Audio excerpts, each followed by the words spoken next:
Maharashtra today 24 news सत्य परिस्थितीचा सविस्तर आढावा।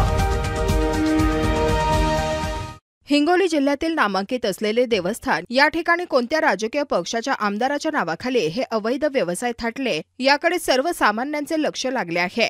नरसी नामदेव हे जगातले सुप्रसिद्ध देवस्थान मानले जाणारे व जगात त्यांची वेगळीच प्रसिद्धी असणारे ठिकाण मानले जात असताना या ठिकाणी नरसी पोलीस स्टेशन हद्दीत अवैध व्यवसाय बोकाळले असल्याचे दिसून येत आहे। याकडे स्थानिक गुन्हे शाखेच्या पथकांचे व पोलीस अधीक्षक विशेष पथकांचे केवळ दुर्लक्ष होत असल्याची चर्चा दिसून येत आहे।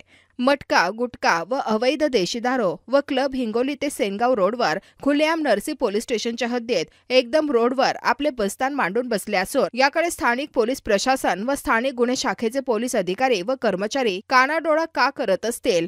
हिंगोली जिल्ह्यातील पोलीस अधीक्षक यांचे स्पेशल पथक व आयोजीचे स्पेशल पथक याकडे दुर्लक्ष का करत असतील अशी चर्चा नरसी पोलीस स्टेशन हद्दीत होत असून याकडे पोलीस अधीक्षक लक्ष देतील काय?